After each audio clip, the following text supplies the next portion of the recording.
Dushemu.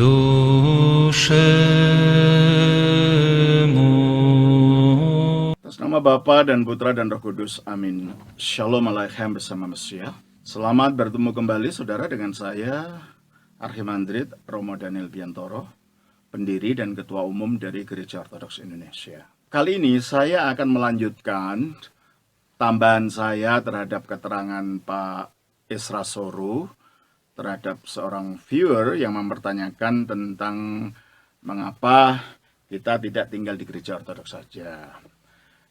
Saya terima kasih bahwa saya sudah telepon Pak Isra Soru mau meminta izin untuk memberikan tambahan saja keterangan beliau.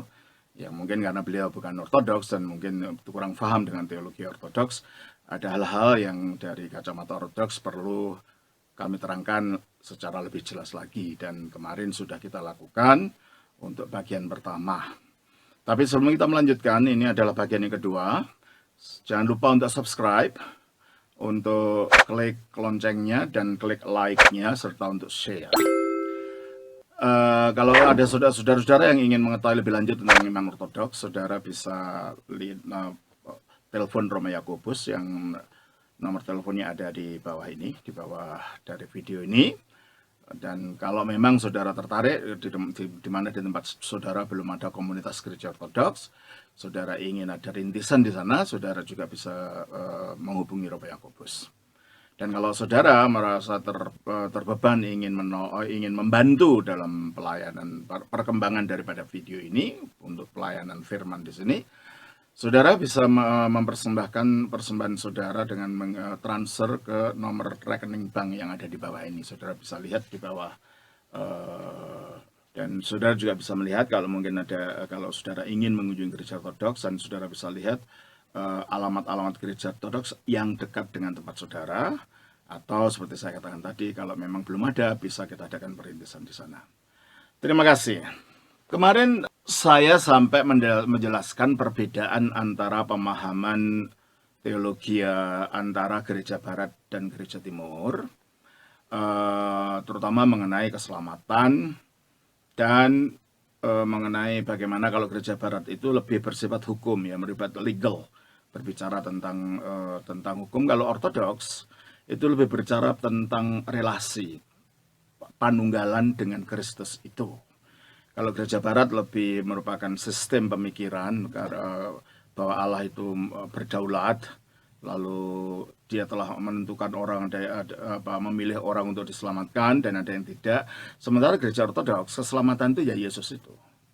Untuk diselamatkan yang menjadi landasannya ya inkarnasi Yesus, manusia Yesus itu, ya. Jadi panunggalan dengan Kristus.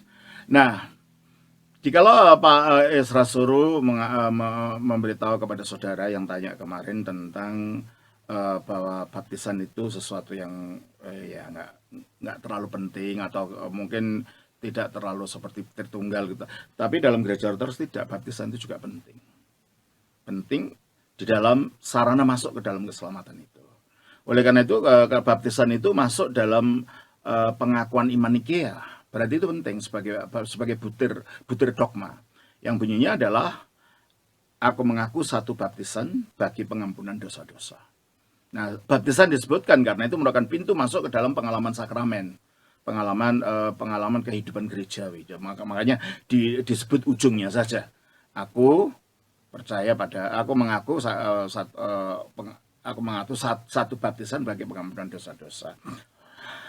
Kalau saudara ingin tahu lebih dalam, saudara yang sekarang melihat ini lebih dalam tentang bagaimana sih gereja ortodoks itu memahami baptisan, ada beberapa artikel tentang baptisan yang saudara bisa lihat di dalam channel video saya ini, channel Romo Daniel Biantoro. Di situ ada katekisasi mengenai sakramen baptisan dan beberapa poin mengenai baptisan. Karena kalau ini mau dibahas di sini lagi terlalu panjang. Tapi baptisan itu memang pemahamannya akan berbeda dengan pemahaman dari teologi Protestan, akan beda. Nah, memang iman itu adalah merupakan landasan batin untuk menerima kasih karunia, sebab keselamatan itu bukannya perbuatan kita. Keselamatan itu pemberian Allah dengan menurunkan firman-Nya menjadi manusia, mati disalibkan untuk mengalahkan dosa, dan akhirnya dikuburkan untuk mengalahkan iblis, mengalahkan dosa. Kita baca dalam Filipi 2 ayat 8 dan digabungkan dengan Roma pasal 5 ayat 19 itu, dan juga Kolose pasal 2 ayatnya 14-15.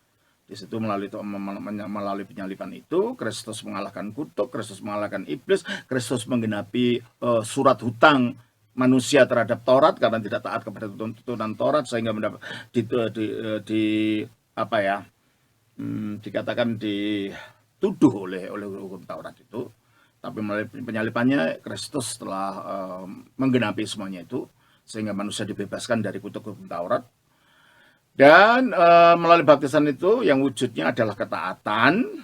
Baptisan bukan baptisan, melalui penyaliban.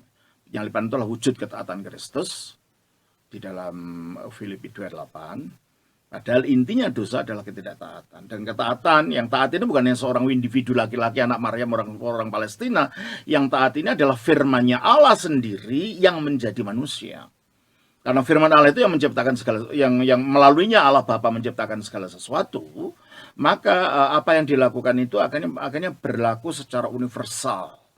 Ketaatan Yesus akhirnya berlaku, mempunyai dampak kepada seluruh manusia, sebagaimana yang dikatakan di dalam 2 Korintus pasal 5 ayat 14, demikian.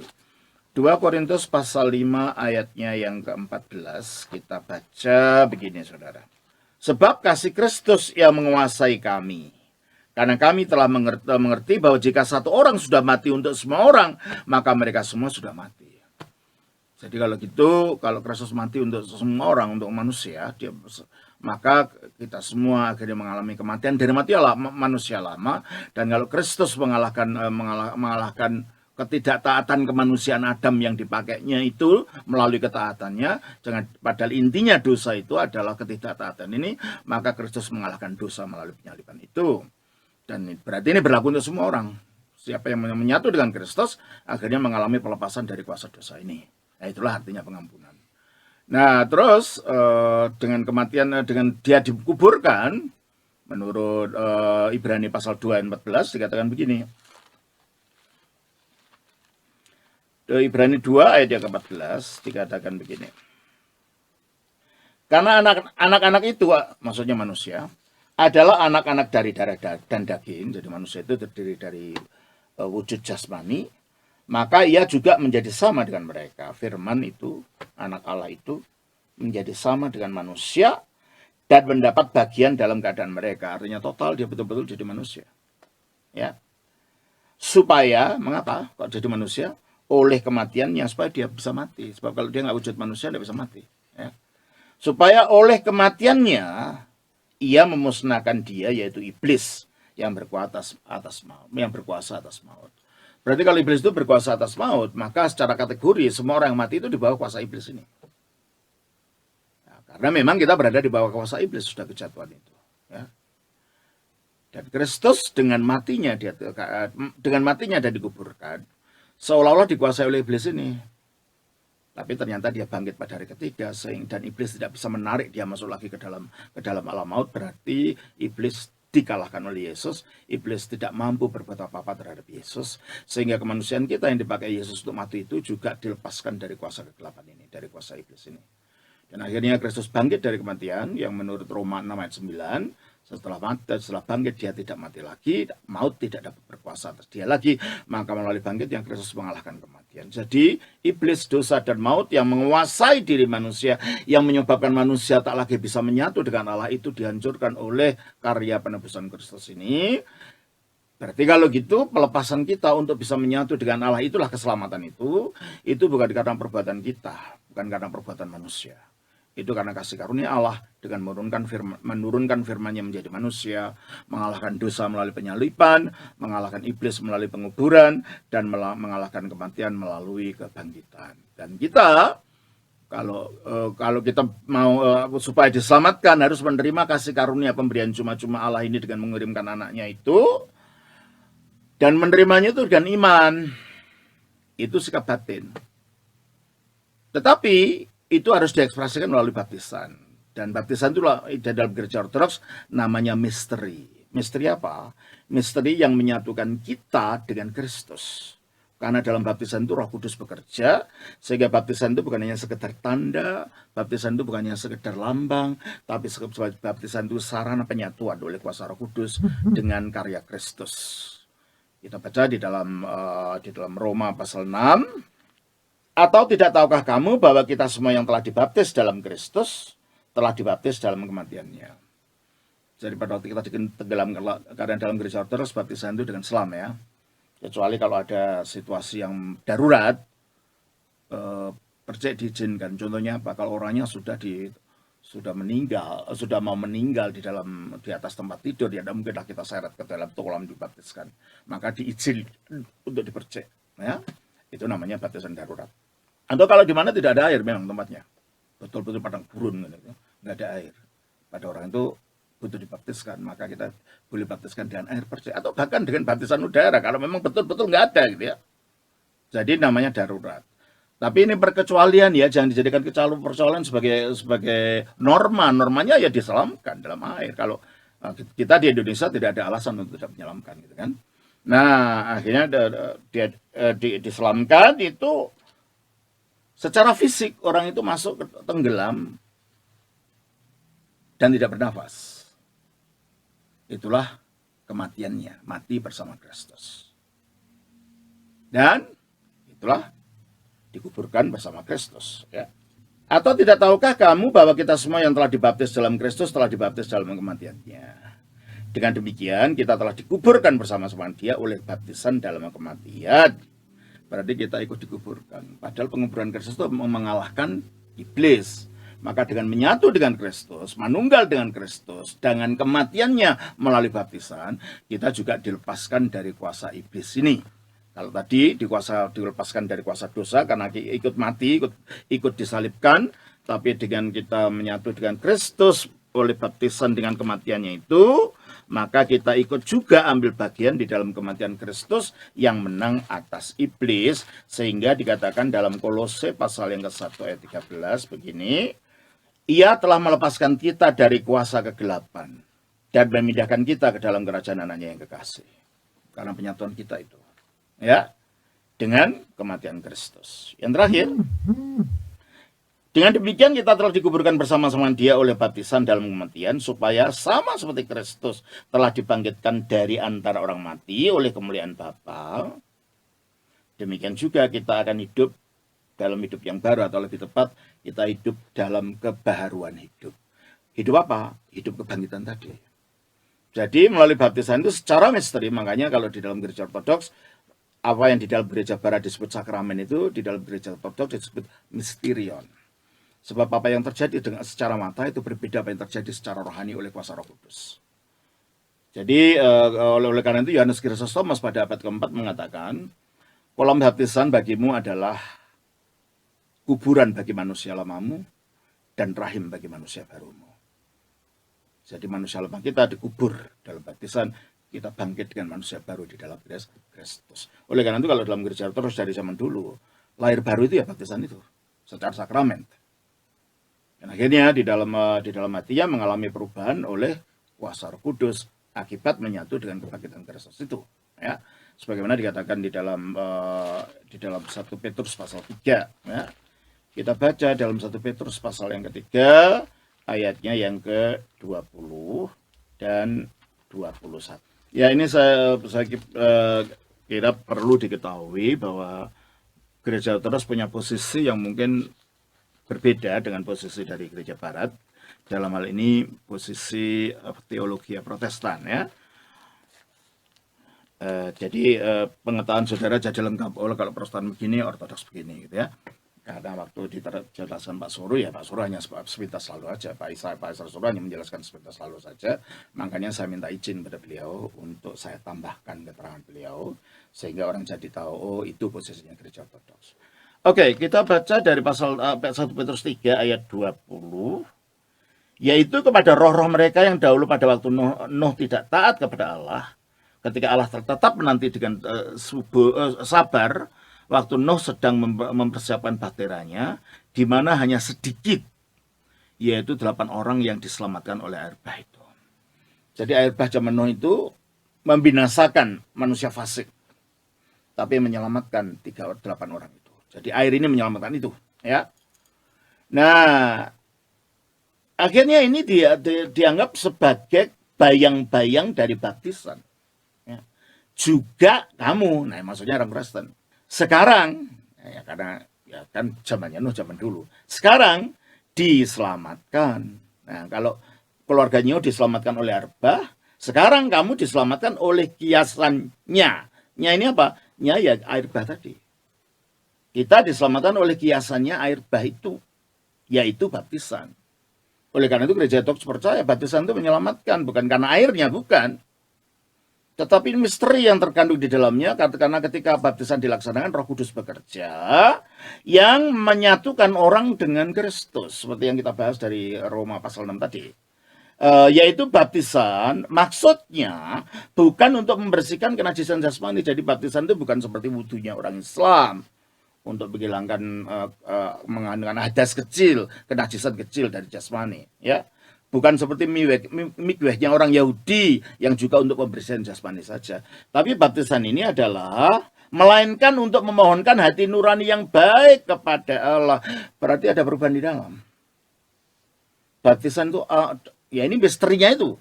Bagaimana kok baptisan itu kalau dijalin secara serius dengan iman yang sungguh-sungguh akan mengubah kehidupan orang. Karena apa? Memohonkan hati nurani yang baik kepada Allah oleh kebangkitan Yesus Kristus. Jadi bukan airnya, tapi peristiwa baptisan sakramen itu menyatukan kita oleh misteri ilahi, oleh kuasa Roh Kudus dengan kebangkitan Yesus sebagaimana yang dikatakan di dalam Roma pasal 6 ayat 3 dan 4 tadi. Jadi melalui baptisan ini kita disatukan dengan Yesus, kita mengenakan Yesus. Tapi landasannya harus ada iman. So, kalau nggak ada iman, baptisan itu nggak ubahnya kita cuma nyemplung kolam aja gitu loh. Itu menjadi misteri dengan doa-doa yang dilakukan di dalam gereja dengan kuasa Roh Kudus yang bekerja sehingga kita secara misteri disatukan dengan kematian, penguburan, kebangkitan Kristus sehingga kita mengenakan Kristus. Dikatakan di dalam Galatia pasal 6 ayat 23 pasal 3 ayat yang ke-26 sampai ke-27. Sebab kamu semua adalah anak-anak Allah karena iman di dalam Yesus Kristus. Nah kok bisa? Ayat 27 menjelaskan. Karena, dijelaskan. Karena kamu semua yang dibaptis dalam Kristus telah mengenakan Kristus. Jadi akhirnya kita mengenakan Kristus, kita ada di dalam Kristus, oleh Roh Kudus Kristus ada dalam kita.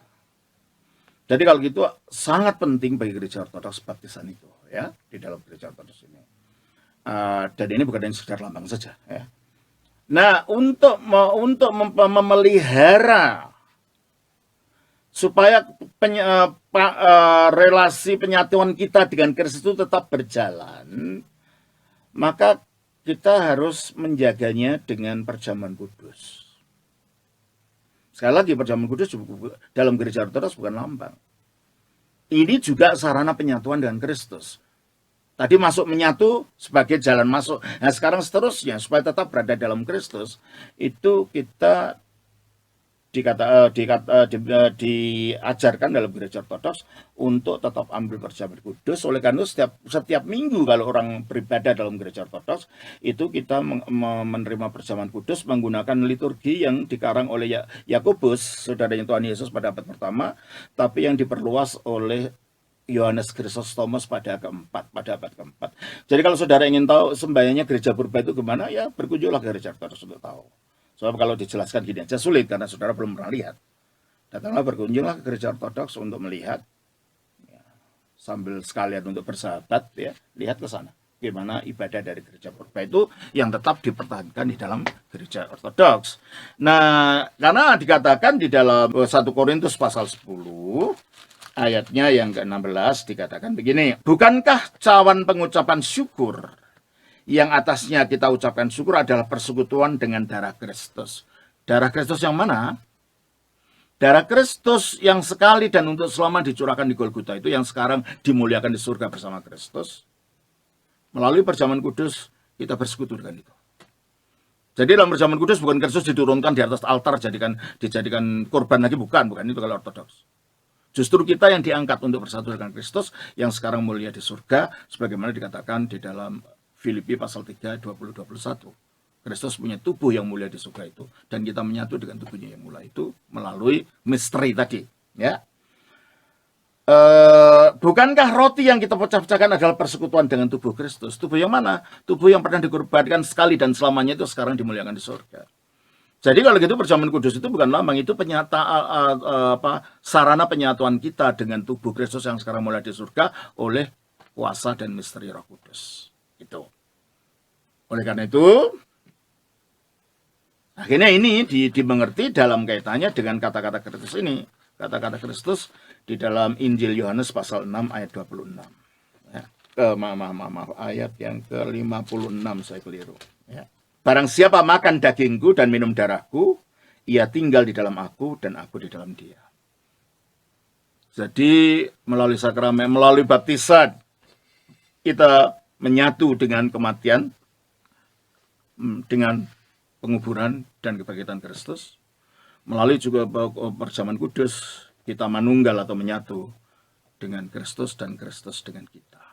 Nah, dari rahmat sakramen ini, makanya sakramen-sakramen itu sangat penting dalam gereja ortodoks.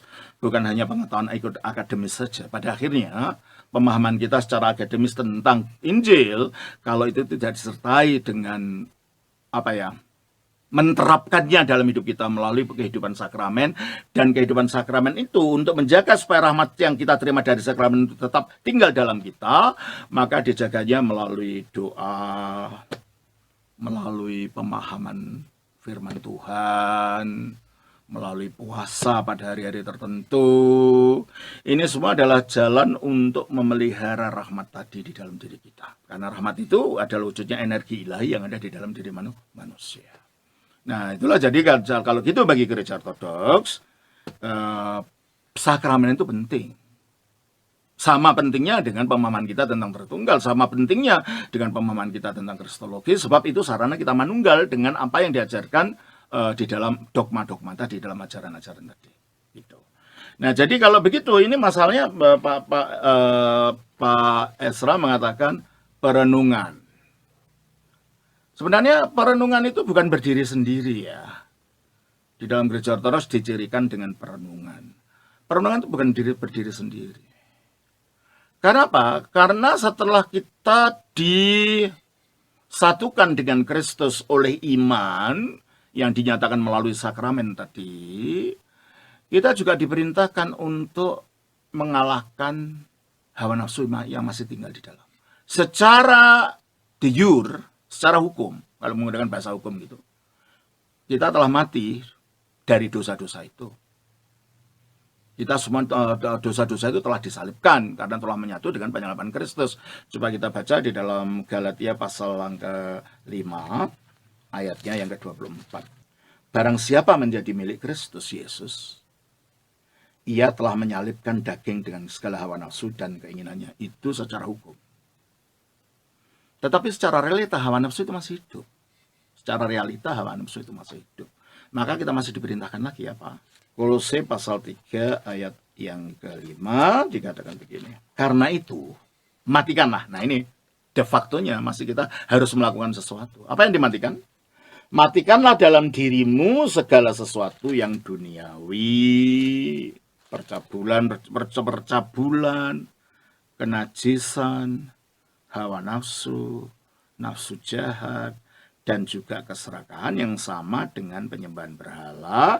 Semuanya itu mendatangkan murka Allah atas orang-orang durhaka. Berarti memang secara de jure melalui sakramen kita telah menyalibkan, karena kita menyatu dengan penyaliban Kristus, telah menyalibkan hawa nafsu dan keinginan. Tapi secara de facto hawa nafsu itu masih ada. Maka kita diperintahkan matikanlah. Sehingga mati kita bersama Kristus itu menjadi realitas sehari-hari. Jadi baptisan itu menjadi titik pijak dari perjalanan kehidupan kerohanian orang ortodoks untuk menuju pada akhirnya di mana kita akan dimuliakan ketika Kristus datang pada kali yang kedua. Nah, dari sinilah kita tidak bisa mengalahkan hawa nafsu dengan kekuatan kita sendiri. Kita memohon kekuatan Roh Kudus. Oleh karena itu memang ada cara-cara yang diajarkan para bapak gereja mengalahkan hawa nafsu tadi, terutama dengan doa kontemplasi yang mendalam untuk melihat ke dalam. Jadi perenungannya bukan perenungan kayak Buddha, agama Buddha atau agama Hindu mengosongkan pikiran, bukan. Perenungannya itu ke dalam untuk melihat bagaimana gerak daripada hawa nafsu itu dan bagaimana kita mengalahkannya dengan kuasa nama Yesus.